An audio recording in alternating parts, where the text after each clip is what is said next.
With the release of the Minifigure Vending Machine, LEGO gave us 2 brand new factions. The second I saw them, I was super inspired to build a mock based on these new factions. So today we're going to add a new addition to my fantasy world, which will revolve around these new factions. Now this section won't connect to any of the sections I've made so far, but it will eventually. Looking at the Krakens, you can definitely tell they are supposed to be a sea-dwelling faction. Because of that, I want to build a ship around them. I could make it in the Viking style, but I want to try another design. With the Sea Serpent winning the GWP vote, I really want to make a ship in that style. So before I made my ship, I actually talked to the fan designer of the new Sea Serpent. I really liked what he did for the hull of his ship, so I ended up using the same design. For the colors of this ship, I'm going to go with black, dark green, and brown. For my first attempt at a ship, I think it came out pretty well. I tried to give it like a dark raider design, which I think the color scheme helps with.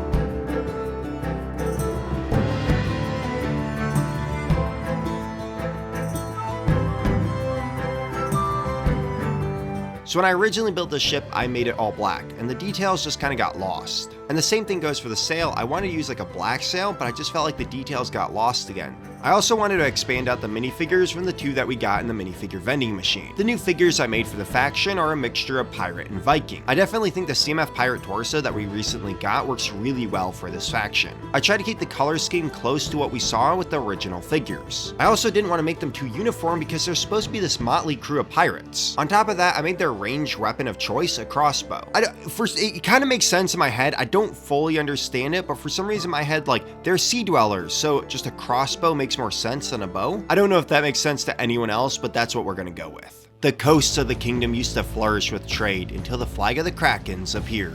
After that day, the oceans near the kingdom were never the same again. The Krakens are one of the 5 great syndicates that plague the land. Sailing into their territory without an armed escort is a good way to lose all your cargo and end up either dead or sold. Even the great Sylvan berserkers will think twice before sailing into the Kraken's territory. There are even rumors that they control a mighty beast, but no one has lived to tell the tale. Many nobles pay the steep price for Krakens to not raid their ships, and even for protection from other pirates. However, the Griffins have stubbornly driven off the Krakens and refused to pay them to leave. Because of this, the Kraken Syndicate has waged war against the Griffins. They raid their lands, sink their ships, and blockade their ports. In response, the Griffins take any chance that they have to destroy the Kraken ships. The Griffins are rich people due to their trading ports, so they have used their wealth to make their ports stronger and more defendable. Because of that, I wanted to build a small port for the Griffins that they can use to defend against the Kraken attack. For this module, I'm going to make it a 32 by 32 base. I'm going to make sure that a large section of it is dedicated to water, which I'm going to tile off. As my friend Cheesy Studios would say, it's time for that sweet, sweet tiling time.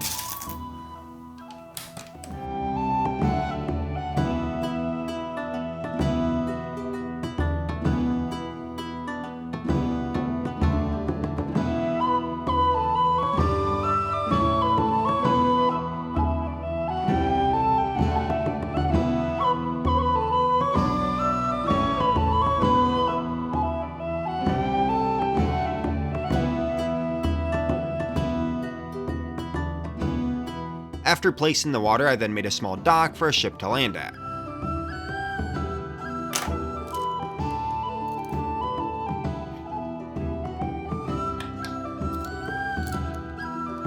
Next to the dock, I put this rocky base where a large watchtower will sit. So originally when I was building this, I didn't have the rockwork go all the way around to the left side of the mock. After displaying this at Brick World Chicago, I tore off the side wall and extend the stone base around. This way it would be easier to connect this to another module.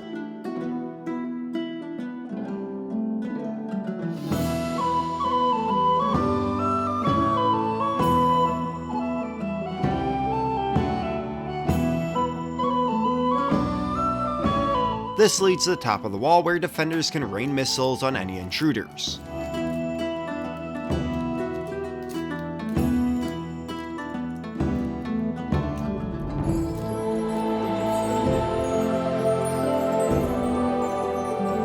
On top of the rockwork, I built a large watchtower.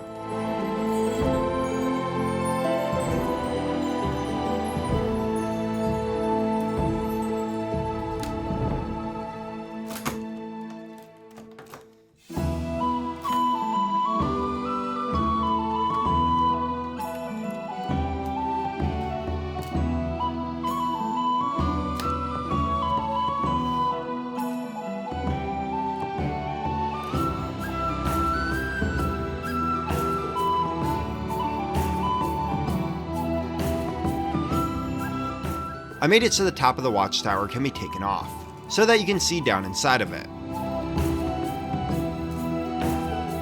I really like the design of the staircase because it actually cuts through the watchtower.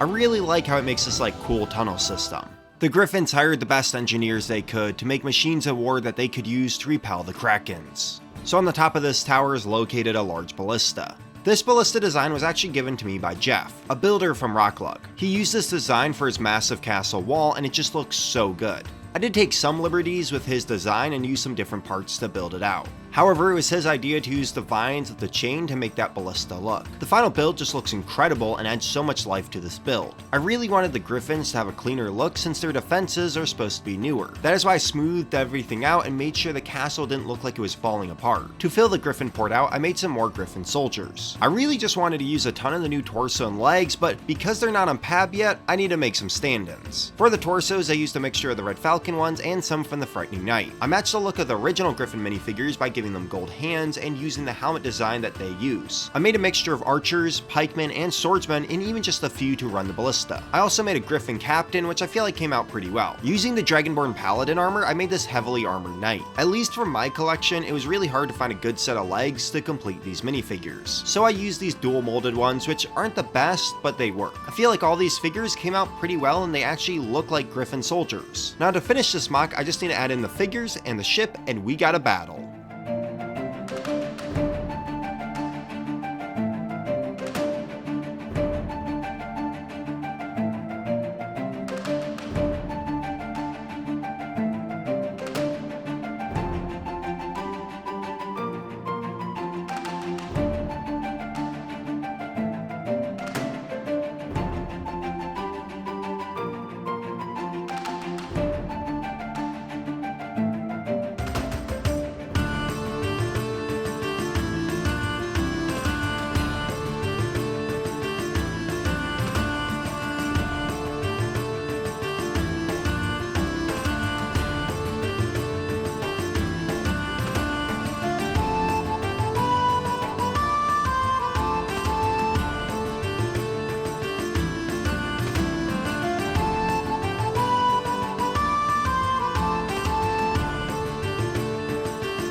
I think this mock does a great job of showing this ongoing battle between the Krakens and Griffins. There's definitely so much more I could do if I had made it bigger. However, I just wanted to carve out a small slice of this bigger struggle to add to the fantasy world. An interesting challenge for the future is to figure out what to put behind this wall, since I don't really want to build a giant city for the Griffins. One fun tradition I'm going to do with this mock series is adding printed bricks I've gotten as filler. Because I've gone to so many LEGO conventions, I have collected a lot of printed bricks. These will just be fun Easter eggs that people who have watched the series will know about. I will always put them so that they're on the edge of the module so that when these modules are into their separate sections, you can see them. So for this one, I have multiple bricks from Brick Universe Rochester, which is a small convention I have displayed at for the last 3 years. It was actually the first convention that I displayed the first module of the fantasy world at. There's also this one that says At Least I'm Here, which I got at Brick Fair Virginia 2024 when I signed up late. That wraps up the Griffin Port and Kraken attack. In the next episode, I want to go back to tackling the terrain around the ruined tower. More importantly, what goes underneath it, because for the next build, I'll be digging a hole for a dwarf mine. I'm actually really excited for this one, not just because of the build, but also because it'll be the first episode where I connect multiple modules. If you'd like to see that episode and future episodes of this build, don't forget to hit that subscribe button to be alerted when they drop. With that, I wrap up this tale from my archives. Till next time.